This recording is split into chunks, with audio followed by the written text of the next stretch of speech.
Inter అయిపోయిందా? Engineering ఎక్కడ join అవ్వాలా అని ఆలోచిస్తున్నారా? స్కిల్ జెన్ లో జాయిన్ అవ్వండి. 100% జాబ్ సాధించండి.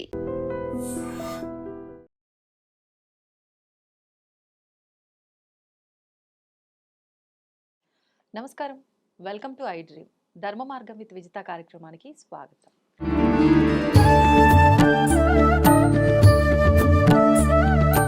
ప్రస్తుతం మనతో పాటు ఉన్నారు శ్రీ విద్యా ఉపాసకులు శ్రీ గురు కరుణామయ్య గారు. గురువుగారి గురించి నేను ప్రత్యేకంగా చెప్పాల్సిన అవసరమే లేదండి. ఎంతో మందికి మంత్రదీక్షలు ఇవ్వటం జరిగింది. నిజంగా ఎంతోమంది కుటుంబాల్లో ఉన్న ఇబ్బందులను బట్టి వాళ్ళు గురువుగారి దగ్గర మంత్రదీక్ష తీసుకోవటం వల్ల వాళ్ళకు తెలియకుండానే ఆ కష్టాలని దాటేసి ప్రశాంతమైన జీవితం అనుభవిస్తున్నాము అని చెప్పిన వాళ్ళు కూడా చాలామంది ఉన్నారు. అసలు నిజంగా గురువుగారితో మంత్రదీక్ష తీసుకోవడానికి ఎదురు చూస్తున్న వాళ్ళే చాలామంది ఉన్నారు. స్వతహాగా అది నాకు ఎలా తెలుసు అని అంటే చాలామంది నన్నే అడగటం జరిగింది, గురుగారు ఎప్పుడు వస్తారు, ఎలా కలవచ్చు, ఎలా గురుగారిని అప్రోచ్ అవ్వచ్చు, మేము వారి దగ్గర ఇలా తీసుకోవాలి అనుకుంటున్నాము అని చెప్పి. అందుకనే నేను ఇంత గట్టిగా ఖచ్చితంగా చెప్పగలుగుతున్నాను. మరి ఎన్నో విషయాలు మనకు కూడా, మన ప్రేక్షకులందరికీ కూడా మంచి మంచి విషయాలు వచ్చినప్పుడల్లా వారు వివరిస్తూనే ఉంటారు. ఇప్పుడు కూడా అందులో భాగంగా కొన్ని మంచి మంచి విషయాలు గురుగారితో మాట్లాడి తెలుసుకునే ప్రయత్నం అయితే చేద్దాం. నమస్కారం గురుగారు. నమస్కారం అండి. గురుగారు, అసలు జీవితం అంటే ఏంటో ఒక తోచని స్థితిలో ఉండిపోతూ ఉంటాం. అంటే ప్రతి క్షణము ప్రతిరోజు అలానే ఉంటుంది, కానీ కొన్ని కొన్ని సందర్భాల్లో మాత్రం ఇంకా ప్రత్యేకించి అసలు ఏంటి జీవితం, ఏంటి బ్రతికేంటి, ఇలాంటి ఒక సందేహం ప్రతి ఒక్కరికి కలుగుతుంది. అంటే ఇట్లాంటి క్లిష్టమైన పరిస్థితుల్లో ఉన్నప్పుడు కూడా భగవంతుణ్ణి నమ్మాలంటారా? ఒక స్టేట్మెంట్ ఉంది, సర్వకాల సర్వావస్థలయందు నిన్ను రక్షించేదే అమ్మవారి యొక్క నామం. భగవంతుడు అంటారు, మీరు అమ్మవారు. ఆకటి వేళలా అని అన్నమయ్య కీర్తన ఉంది, తెలుసు కదా. రాజు ఇంట్లో రాజు దండన వేసినప్పుడు, చుట్టాలు తరివేసినప్పుడు గోవిందనామం ఒకతే నిన్ను రక్షిస్తుంది. అలాగా నమ్మాలంటారా అని మీరు అడిగారు. నమ్మవద్దు మానేను, సింపుల్. నమ్మాలంటారా అని లేదు. ఇది జీవితానికి కావాల్సింది నమ్మకం. ఒకసారి చాలా, ఐ థింక్ 1 year బ్యాక్ ఒక షూట్లో చెప్పాము మేము, మన లైఫే నమ్మకంతో స్టార్ట్ అయింది. ఎందుకంటే అమ్మ, అతనే మీ నాన్నగారు అంటే నమ్మాం, డిఎన్ఏ అడగలే. అవునా? అక్కడ స్టార్ట్ అయింది నమ్మకం. నాన్న మీదే నమ్మకం వస్తున్నప్పుడు ఆ జగన్నాథుడి మీద నమ్మకం ఎందుకు ఉండకూడదు? ఒకటి సత్యం ఏంటంటే, జీవితంలో అర్థం కానిది ఏంటంటే, నా జీవితంలో జరిగే అన్నీ కూడా నేను చేసుకున్న పూర్వకర్మలే అన్నది నాకు అర్థం అవట్లేదు. నేను చేసుకున్న పూర్వకర్మలే, ఈ జన్మలోనూ, పోయిన నెలలోనూ, లేక వచ్చి ఇంత ముందు జన్మలోనూ ఏదో చేశాను. Every action has got an equivalent opposite reaction. కారణం లేనిది కార్యము జరగదు, శ్రీపాద వల్లభ చరిత్రలో వస్తుంది. కారణం అన్నది మనుషుల్లో ఉన్నది కారణం. నేను మిమ్మల్ని కోపడ్డాను, మీరు బాధపడతారు, కారణం అయ్యాను మీ బాధకి. రేపు పొద్దున ఇంకోటి నన్ను కోపడతాడు, కానీ వాడు కోపడ్డది వాడి కర్మ కాదు, ఈ కారణాన్ని వాడు నాకు ఇచ్చేసాడు, ముందు జరిగింది. ఇది కారణం. దీనికి అన్నిటికీ మహత్తైనది బృహత్ కారణం అంటాడు, అది భగవంతుడు. ఆ బృహత్ కారణంలో ఉండే క్వశ్చన్స్ ఏమిటంటే, నువ్వెవరు, నీకేం కావాలి, ఎందుకు వచ్చావు, ఏం చేస్తే నువ్వు కావాల్సింది పొందగలవు, ఇలాంటి క్వశ్చన్స్ మనకు అర్థమయ్యేటప్పటికీ జీవితం అయిపోతుంది.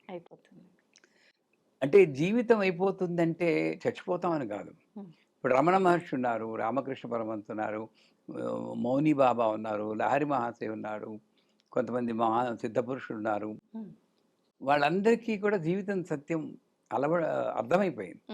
అంచేత బయటికి ఏదో జీవితంలో ఉన్నట్టు కనబడ్డా కూడా ఏ కర్మ వాళ్ళని అంటకుండా అన్ని పనులు చేస్తూ ఉంటారు. ఏ కర్మ వాళ్ళని అంటదు, అన్ని పనులు చేస్తూ ఉంటారు. అంచేత జీవితం అనేది అర్థం అవడానికి ఒక జీవితం సరిపోదు. నువ్వు అర్థం చేసుకోవడానికి ప్రయత్నించవు, నెంబర్ 1. నెంబర్ 2, నా జీవితంలో వచ్చే ప్రతి వ్యక్తి, మీరైనా సరే, నన్ను కారులో తీసుకొచ్చిన మా శిష్యుడైనా సరే, మధ్యలో చూడడానికి వచ్చిన వాళ్ళు, ఈ కెమెరామెన్లు వీళ్ళందరికీ కూడా ఏదో మనకి కనెక్షన్ ఉందమ్మా. లేకపోతే ఇది అవ్వదు. హ్మ్. ఈ బుర్ర బదులుకోకూడదు. మనం ఆలోచించి ఎందుకు, ఎందుకు, ఎందుకు అంటే అసలు వచ్చిన పని మర్చిపోతున్నాం. అవును.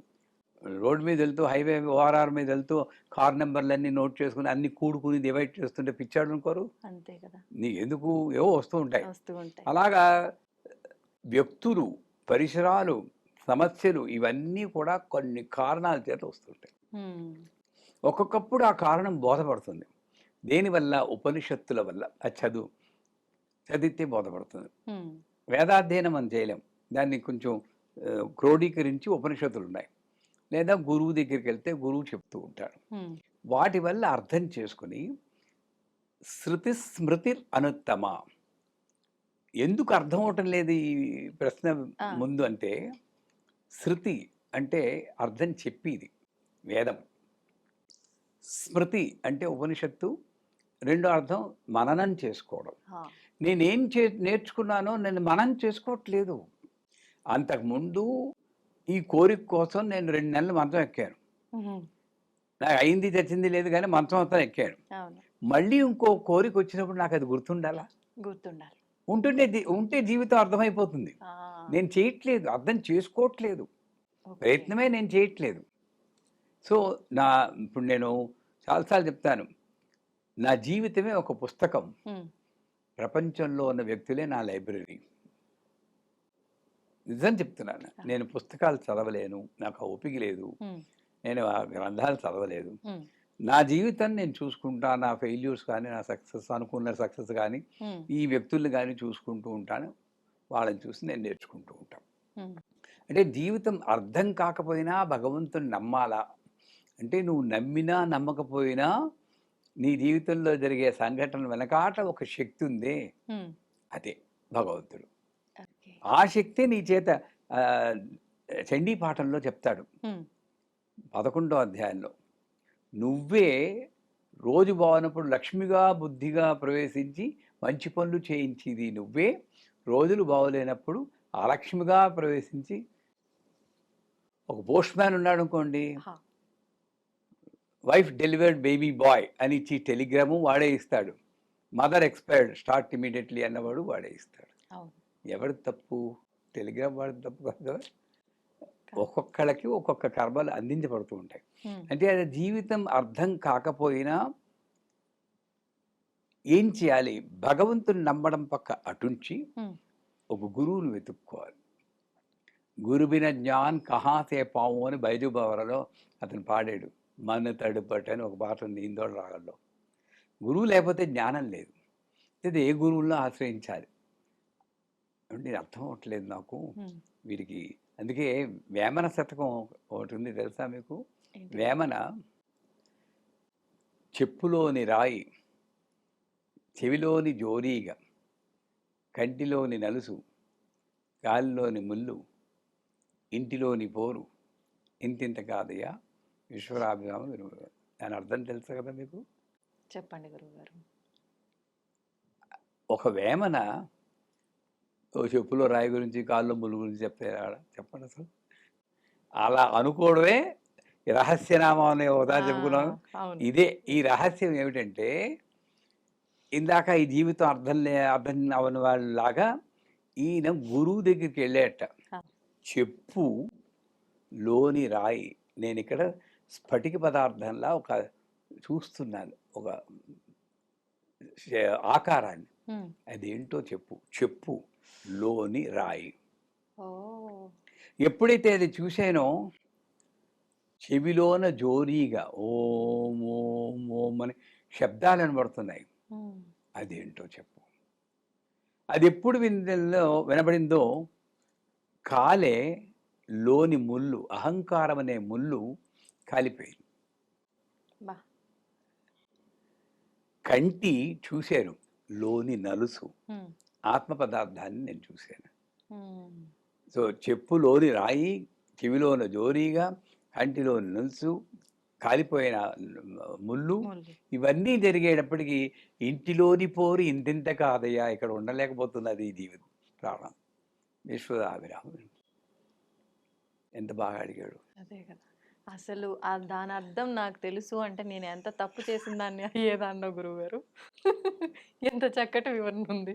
అంచేత జీవితం అర్థం నాకు అర్థం అవుతుంది. ఆ! నా గురువుని పట్టుకున్నాను నేను. ఆయన చెప్పాడు. ఆయన చెప్పింది మననం చేసుకుంటూ ఇలా ఈ వీడియోల్లో మళ్ళీ మా గురువుని ఎన్నిసార్లు తలుచుకుంటాను మీరు గమనించారు కదా! అవును. ఏ షూట్ కూడా మా గురువు గారిని తలుచుకోకుండా నేను చెయ్యలేను. చేయలేదు. నేను ఆయన లేకపోతే బతుకు లేదు నాకు. హ్మ్. అమృతానంద సరస్వతి వారు.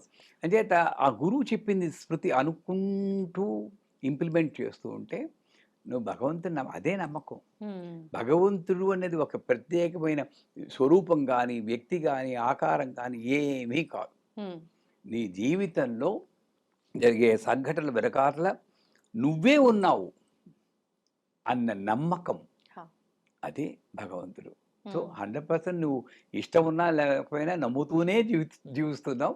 అనుకుంటున్నావు భగవంతుడు వేరు, నేను నమ్మాలా ఆ! అంటే గుడికి వెళ్ళి నమస్కారం పెడితేనే భగవంతుడు ఉన్నాడని కాదు. హ్మ్.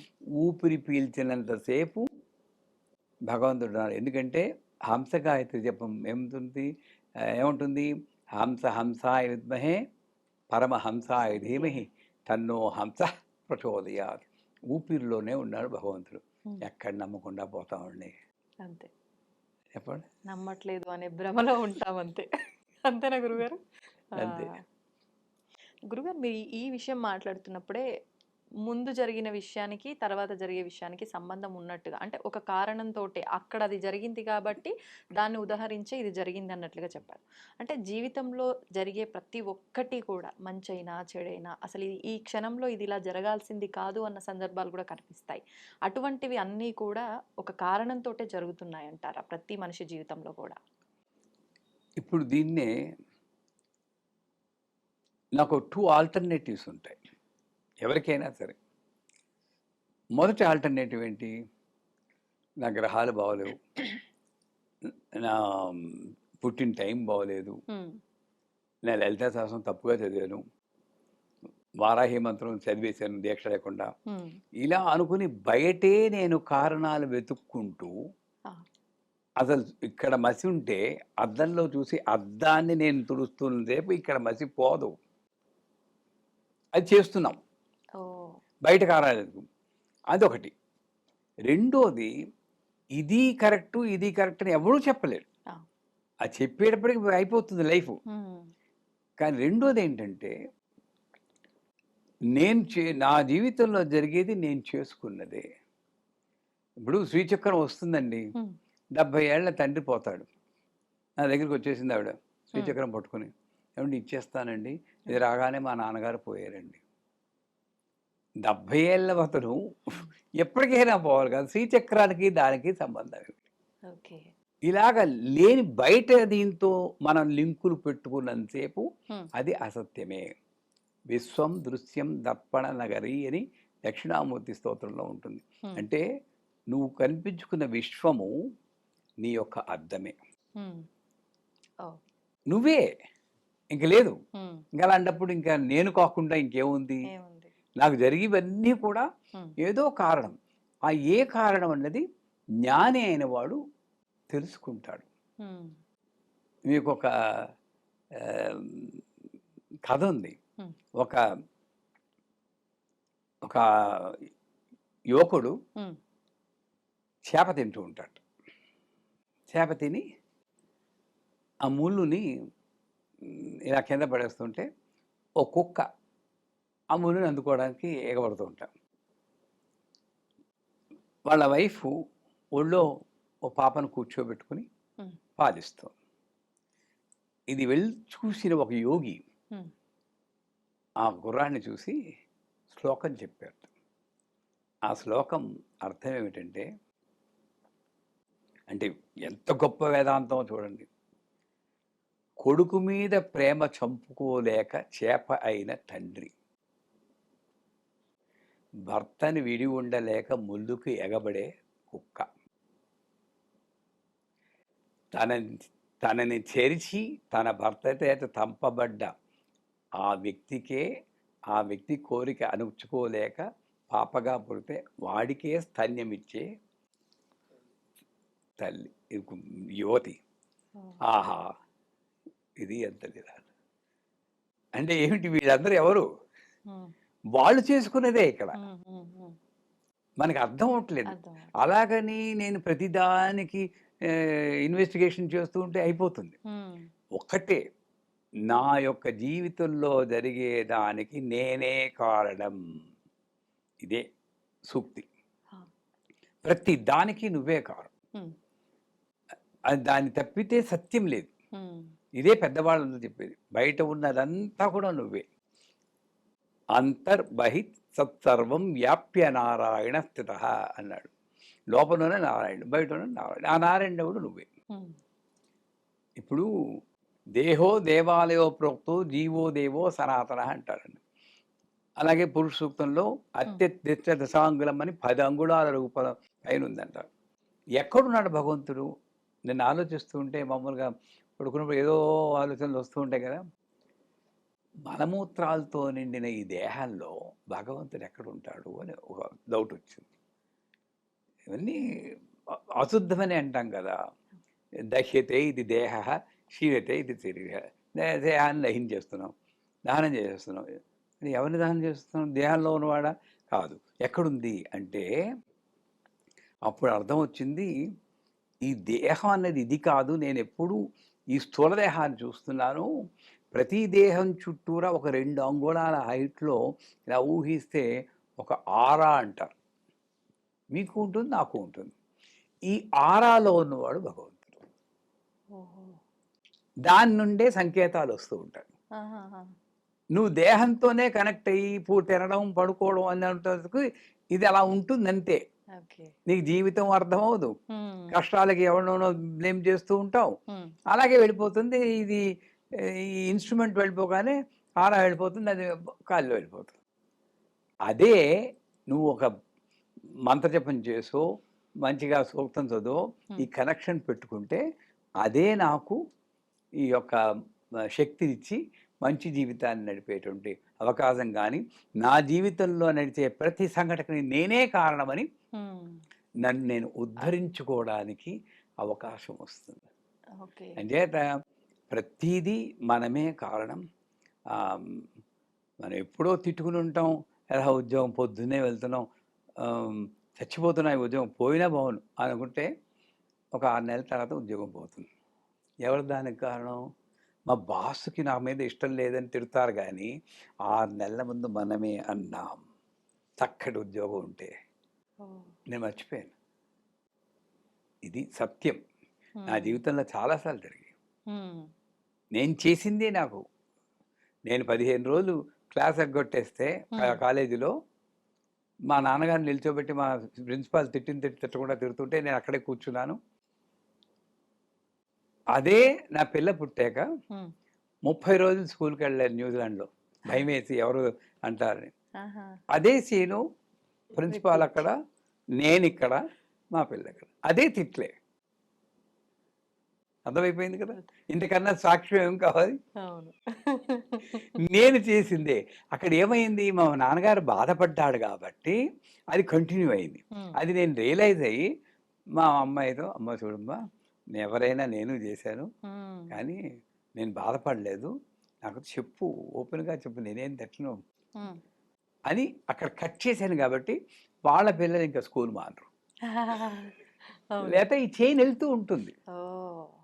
అంటే అది మార్చుకోగలిగింది మన చేతిలో ఉంది. 100% ఉంది. విజ్ఞతతో నువ్వు మార్చుకోగలవు. అన్నీ ఉంది. రక్తము మాంసశల్యముల రాసియు మీరు కాదు. నువ్వెవడు? రక్తము మాంసపు శల్యముల రాసియు మీరు కాదు. సువ్యక్తము కాని కోరికల మనస్సును మీరు కాదు. ఏ కోరిక ఎప్పుడు పుడుతుందో నీకే తెలియదు, నాకే తెలియదు. అది నీవు. ఆ ముక్తికి భంగకార్యము మోహపు భ్రాంతియు నీవు కావు. మోహం వల్లే కదా ముందుకెళ్ళలేకపోతున్నా ముక్తికి. ఎవరు? మీ శక్తిని మీరుంగగల మహిమాన్వితుడు మీరేగా. నువ్వే అన్నీ. శక్తి నీలోనే ఉంది. నువ్వు జీవుడవుతావా జీవుడవు, బ్రహ్మ అవుతావా బ్రహ్మ. జీవ బ్రహ్మైక సాధనం అని అంటారు. అంచేత ప్రతి దానికి మనమే కారణం. మనం చేసుకున్న వాడికి చేసుకున్నంత అని వస్తుంది కదా చేసుకున్న ఆ వాడికి సాధన. చేసుకున్నంత మహాదేవ. ఓకే. అంటే ఒళ్ళు దగ్గర పెట్టుకొని జాగ్రత్తగా గనక మనం చేయగలిగితే పెద్దవాళ్ళు చెప్పింది వినాలి, శాస్త్రాలు చెప్పింది వినాలి, గురువు చెప్పింది వినడమే కాదు, మనం వింటున్నామండి. అవును. అందరూ అవును. వింటున్నారు. అన్ని ప్రవచనాలు వింటారు. చాగంటి వారు, సామవేదం వారు, ఇంకో ఆయన ఎవరు, గరికపాటి గరికపాటి వారు ఎంత జీవితాలను త్యాగం చేసి అన్నీ చెప్తున్నారండి. వింటున్నాం. ఆహా ఓహో అంటున్నారు కానీ ఆ చెప్పింది ఒక్క విషయమైనా జీవితంలో ఇంప్లిమెంట్ చేసుకొని అది కంటిన్యూ చేసుకుంటే ఇంకోసారి వినాల్సిన అవసరమే లేదు మనకు. అవును. ఆచరించిన ఇంప్లిమెంటేషన్ అది మనకి లోపం వస్తుంది. అందుకే మనకి జీవితం అర్థం కాకుండా ఉంటుంది.